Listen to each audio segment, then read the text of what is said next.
We're sowing winter kale today on pots and trowels, and that's brought to you with the support of King Seeds and Cobra Garden.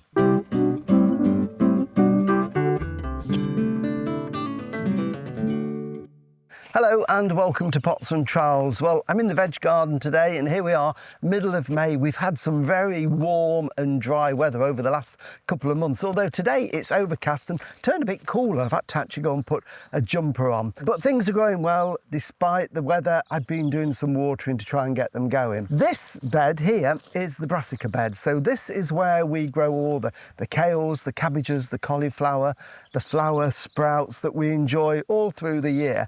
And I've got it all ready with the nets on. This is to keep the pigeons off because they love nibbling at them. But more importantly, later on in the summer, the cabbage white butterfly will descend upon us and they will lay their eggs and the caterpillars will completely devour all the brassicas in there.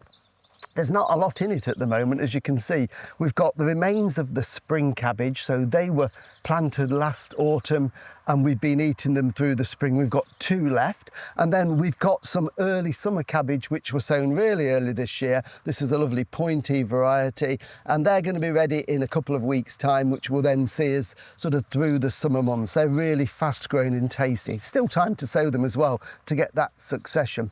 But as you can see, I've got a big space here with nothing in it, and this is where we're going to plant our winter brassicas. Mainly kales, a few cabbages as well, and flower sprites, but we love our kale, and now is the perfect time to sow them. Lots of people start them early and they get too big in the summer and flop. If you sow them in May and even into June, you'll get lovely stocky plants to put out in a few weeks' time that will be perfect by the autumn, so you can start picking their leaves. Now, rather than risk sowing them directly into very dry soil where they're going to struggle to germinate, I'm going to start them off in the greenhouse and then we can plant them out at a later date.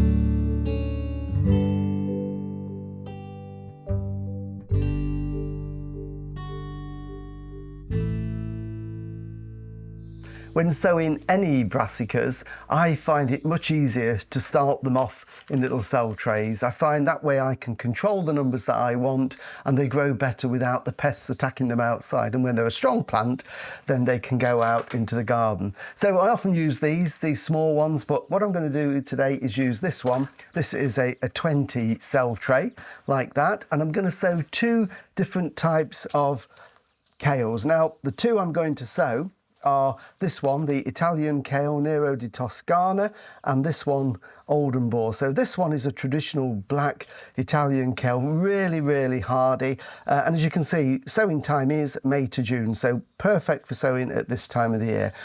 Oldham Boar is a green curly kale, really hardy. It's modern breeding and it's a really strong, vigorous plant. So 2 really good ones to sow.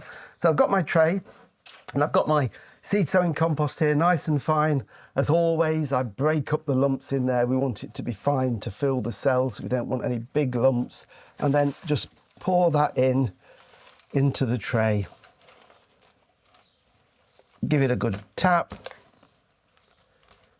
And then just brush it off level. So it really is as simple as that. Make sure the cells are full.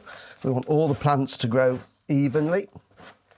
And then my handmade dibber, just a little hole about 1/2 inch deep in there. Just make a little depression in each one. Now I'm going to sow 2 different types here. And I'm going to sow equal amounts of each, so 10 of each. So these 2 rows can be Nero di Toscana. I'll put my label in now so I don't get them mixed up. An Oldham Boar there. And then we can get the seed out. And sowing is very simple. Now you get lots of seeds usually in a packet, so we could sow 1 seed per cell, but if that doesn't germinate, then we're a plant down. So I always sow a couple, and they are just big enough to handle by hand. So it's just a case of dropping a couple of seeds in. It doesn't matter if you get 3 in there, it's not the end of the world, we can thin them out. But with kales, if both germinate, I very often plant them out together anyway rather than disturb them. So I'm just going to fill those now and then I'll show you what we do with them afterwards.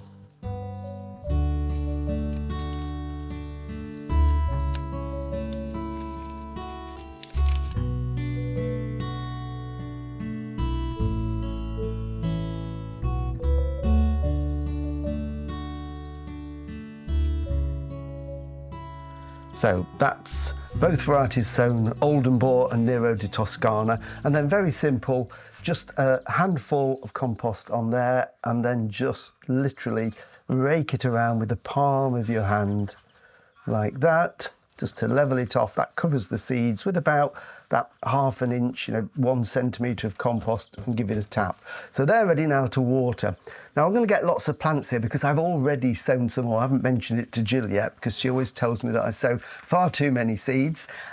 So the reason I've sown more is because, as well as planting some in the garden that we can be harvesting from October, November, right the way through the winter into spring, because they are totally hardy and you just keep picking and picking the leaves, it's also a good idea to grow some in a container. And these are some that I sowed earlier in the spring.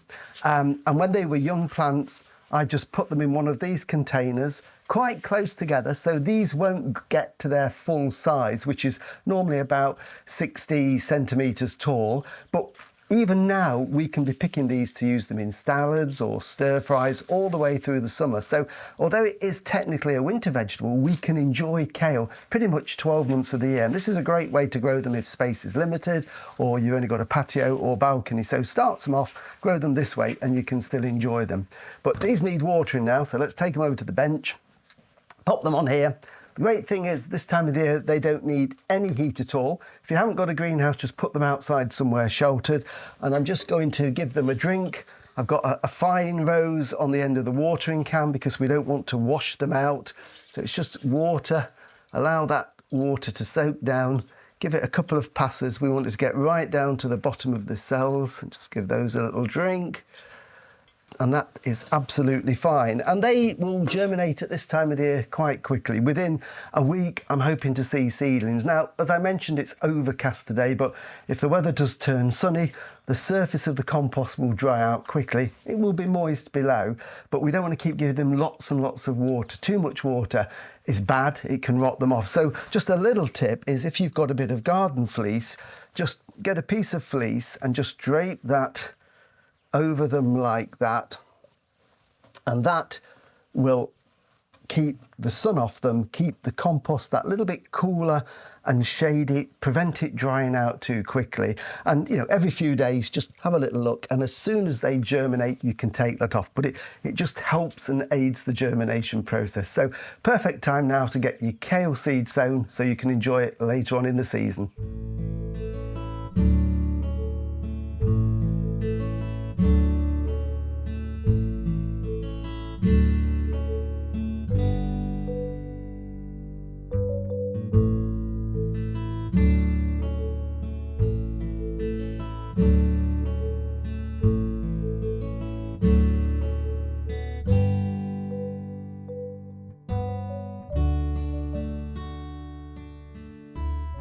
Well, thank you for watching Pots and Trowels, and remember, all of our videos and our weekly podcasts can be found on YouTube. Just search for Pots and Trowels and you can subscribe for free. Next week we're going to be planting a summer container using drought resistant plants that require very little watering, so we'll see you then. Oh, by the way, guess what we're having tonight for tea?